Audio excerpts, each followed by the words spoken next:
Hey everyone, welcome. I'm Naomi, and today I want to talk about meditation. Now, meditation is something really near and dear to my heart in some ways because I'm actually not a natural meditator. And yet I meditate every day now, and I have for several years. And I think that, most people don't really consider themselves to be natural meditators. I think that most people actually have this idea of meditation that it's really hard, or that meditation is like a really big deal. I definitely used to think that too. In fact, I have had people over the course of my life tell me just how hard meditation is and just how hard at it I'm going to have to work in order to, really reap the benefits of meditation. And I want to push back against that a little bit. I want to challenge the myth that meditation is hard, that meditation is some big exclusive deal that only certain people can get really good at. And I want to share with you the 6 biggest meditation myths that exist, and I want to bust them. Okay, so we are going to debunk some meditation myths today. All right, you ready to go? All right, let's start with number 1.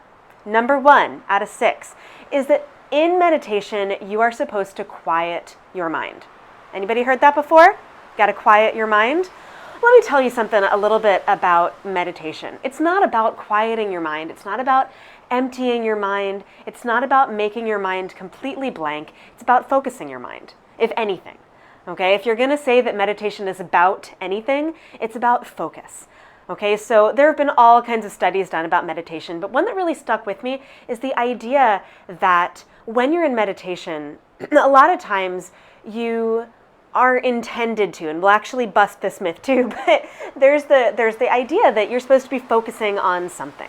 Okay, so no matter what it is, there's a sense of focus. Okay, but inevitably your mind will wander during your meditation. That's totally normal and natural, right? Like your mind is going to wander. Okay, no big deal.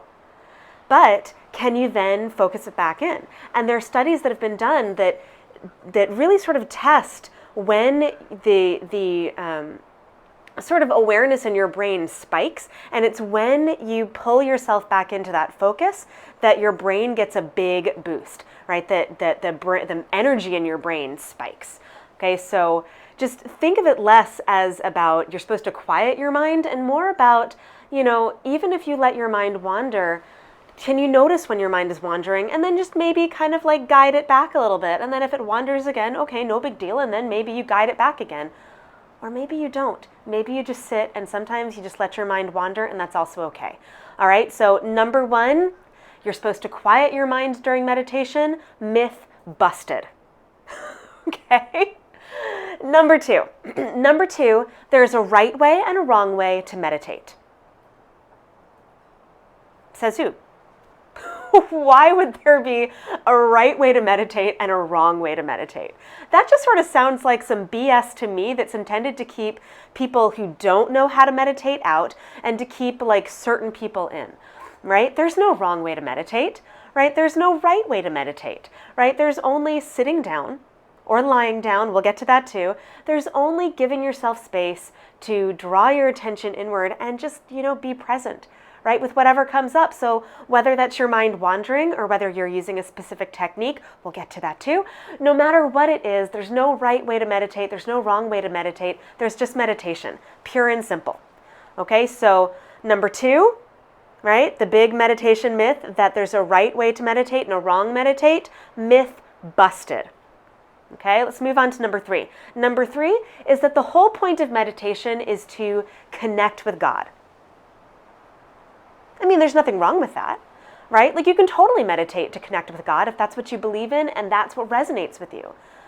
But if it doesn't, then, well, that would basically mean that meditation's not for you, right? Which we've already identified as BS. Meditation is for everyone, right? Meditation has nothing to do necessarily with connecting to God. It can be anything for anyone in any circumstance, right? So people meditate for all kinds of reasons, right? Some people do meditate to connect more deeply with God, and that's amazing, right? For some people, it's really just about connecting more with myself, right? To be in a deeper conversation with myself, to get to know myself better, to, maybe even just make some space for myself, just to be, right? Without really worrying about what I'm doing or thinking, just, be.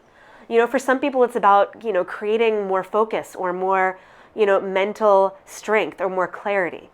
For some people it's about tapping into, or creating even an inner reservoir of calm that they can tap into whenever they need it and want it. For some people, meditation is all about, preventing, losing their, at their, losing their shit. Okay, we'll just say it, right? Losing their shit at their kids, for, doing all kinds of crazy kid things, right? Like my kids do all kinds of crazy kid things. And I use my meditation practice as a way to, in those moments, turn back into what matters to me, which is not freaking out at my kids every single time, right? Like it happens every once in a while, no big deal. But if it happens every time, yeah, like I want to check in with that, right? So I use my meditation practice as a way to just connect back into what matters and make better choices. So it's not for me about connecting with God. And that's okay. So third myth, right? That the whole point of meditation is to connect with God. Busted.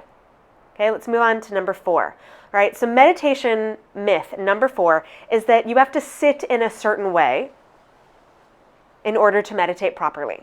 Okay, well that is some craziness, right? You can sit whatever way you want, all right? Sitting in lotus pose is not a prerequisite to meditation, not even close, right? If it was, then, a massive portion of the population would be unable to meditate, and that would be ridiculous, right? Because as we've already said, there's no right way or wrong way to meditate, and meditation is for everyone, anytime, anywhere.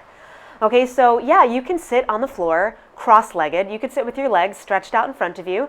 You can sit with a blanket underneath your hips, or sit in a meditation cushion if you want to be fancy. You could sit in a chair with your feet on the floor. You could sit on your couch leaning back against the couch cushions. You can sit on your bed. You could lie down on your bed. You can lie down on the floor. You could lie on your side or on your back. You could sit up in a tree, right? And or stand in a tree and meditate, right? It doesn't matter how you do it or where. All right? So the idea that meditation is all about how you sit is some crazy BS. All right? So number 4, that myth that you have to sit in a certain way in order to meditate properly, busted. Okay, number 5. Number 5 says that there are specific techniques that you must use in order to meditate. Okay, so I would just change one word, right? It's not specific techniques that you must use. There are specific techniques that you can use that can enhance your meditation practice. Do you have to use them? No, right? Like I said, you can just sit and close your eyes and listen to the ocean. If or right now it's windy outside, and I could sit in meditation and just listen to the wind. That'd be a really sweet meditation, actually. So yeah, you could use a mantra meditation, you could use breathing techniques, you could use a visualization, you could do all kinds of things. There are some phenomenal techniques for meditation, but you don't have to do them, right? They're not required. And I think that's really important to know. All right. So the idea that there are specific techniques that you must use in order to meditate, that's number 5, busted. Just not true. So that brings us to number 6. And number 6, the final myth that I'm going to share with you that we're going to bust today, right now, is that meditation only works when you sit for a really long period of time, right? 30 minutes. I think a lot of people have this idea, right? That, real meditation is long. And not just long, it's long in a dark room where it's completely quiet, where there's no interruptions, where there's nobody climbing all over you, where you don't hear anything. It's like a vacuum. But we don't live in a vacuum, right? We live in the real world. I'm a householder.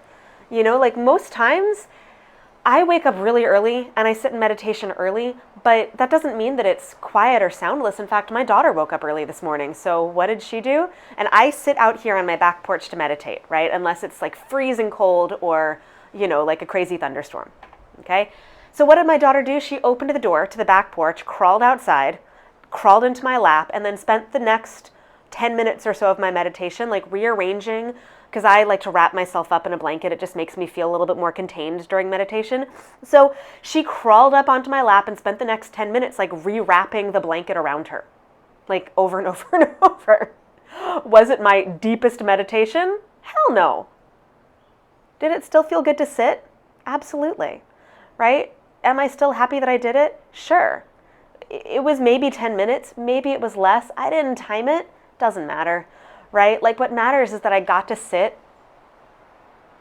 gave myself some time to turn my attention inward, to be in conversation with myself, and I got to share it with my daughter. Like she doesn't think meditation is weird, she thinks that it's cool.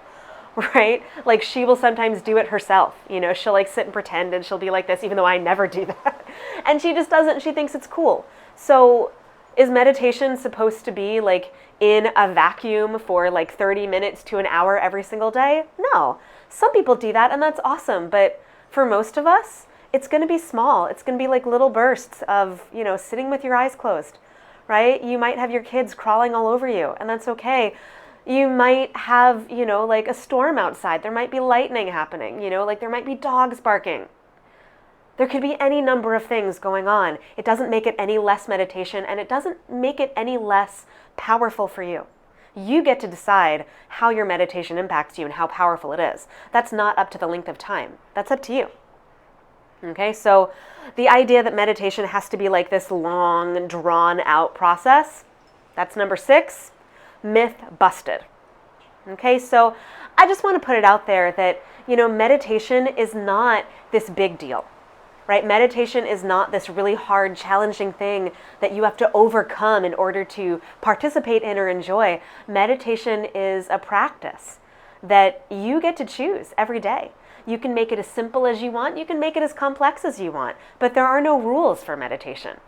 Right? There's only meditation. There's only sitting or lying down or whatever, right? So long as you give yourself the space to turn your attention inward, right? To create a conversation with yourself, right? So that you are getting to know yourself better so that you can engage in the world in a way that feels more authentic and real and connected and supported, right? That's what my meditation practice does for me on the best days.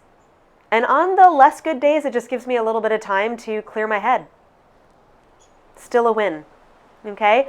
So mostly I just want to share that with you so that you know that meditation is not a really big deal, that it's not a huge thing, and that you can make it as simple as you want. So yeah, get to meditating, y'all. Don't let meditation intimidate you. Just give yourself a little time, turn inward, make it happen. All right. So thanks for tuning in to me today. I hope that you enjoyed this. If there are other obstacles that are coming up for you when it comes to meditation, leave them in the comments below and let's bust those myths together too and make your meditation more possible instead of making it impossible. Okay. So leave those comments in the comments below. Let me know what you think of this and I look forward to chatting with you again about some really cool stuff soon. All right. Until then. Bye.